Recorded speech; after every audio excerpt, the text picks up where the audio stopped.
Welcome back. So I'll be talking about the history of the U.S. government taking away jobs from black people in support of white supremacy. I'll be using the example of America's first paramedics who were black, and they were from the Freedom House EMS program. In 1966, a government-sponsored research, what they call a white paper, revealed a lack of emergency medical care and health disparities throughout the U.S. along racial lines, with, you guessed it, African Americans having the least access. This was the case in Pittsburgh's largest African American neighborhood, the Hill District.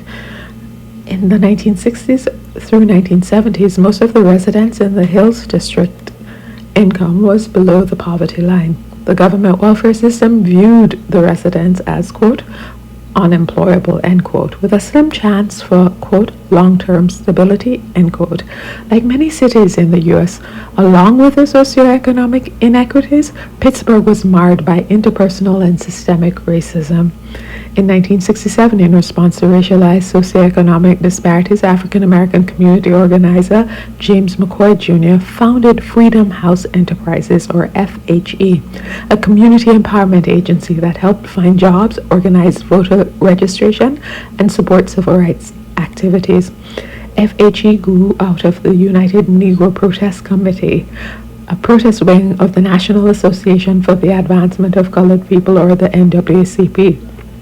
Freedom House had a delivery service for the poor, delivering groceries and other goods to those in need. This service used a fleet of trucks and had a very organized operation.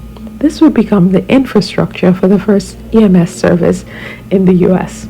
In terms of emergency care provision, in the 1960s, emergency medical service was provided by the police department and volunteers, and was basically a free ride to the hospital because they did not give emergency interventions.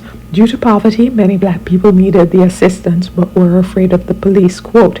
Then as now, black citizens face discrimination and abuse by police and disproportionate rates of arrest and incarceration.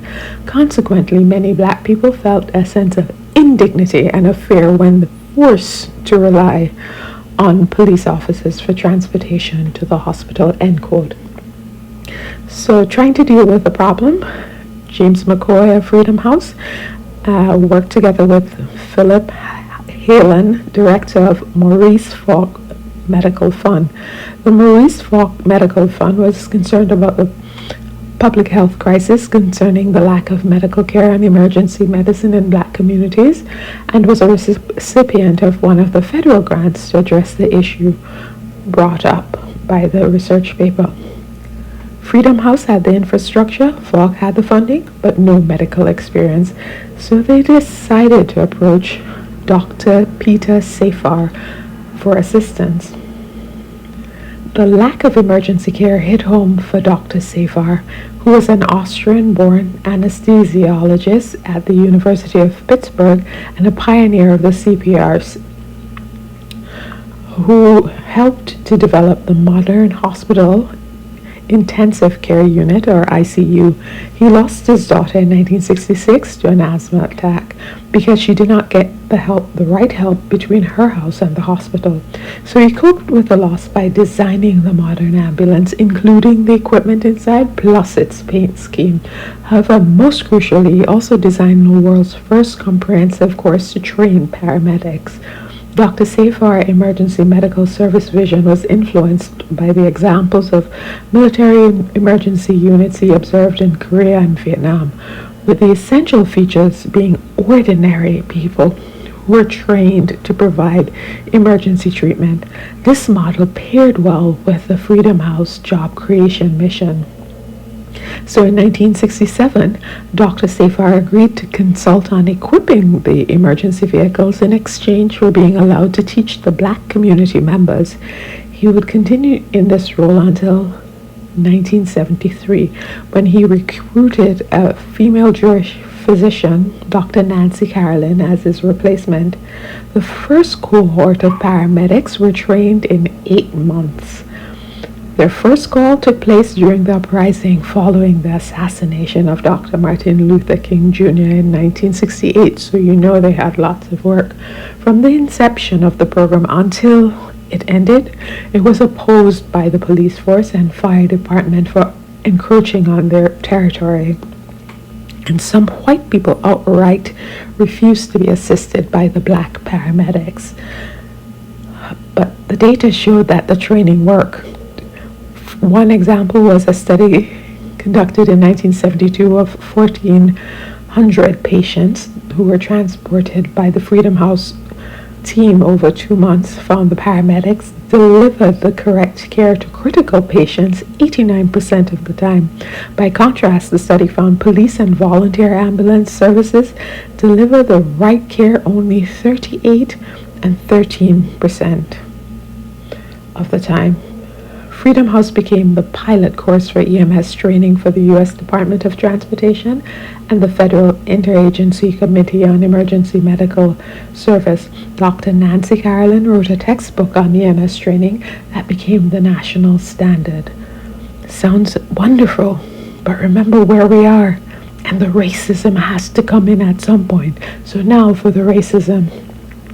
However, the Freedom House EMS faced political opposition in Pittsburgh. Though the program received local, state, and federal funding, the Pittsburgh administration under Mayor Peter Flaherty claimed the production was too expensive and reduced funding over time until it closed on September 22nd, 1975. But the city's government, quote, the city's government's subsequent creation of a more expensive and predominantly white citywide super ambulance service, however, suggested that money was not the issue. The author of In American Sirens, the incredible story of the black man who became America's first paramedic, Hazzard, attributed the closing of the program to racism and said, "What other reason could he have had for not wanting this organization, which was so successful and was a model around the country and around the world, other than the fact that they were an almost entirely black organization?"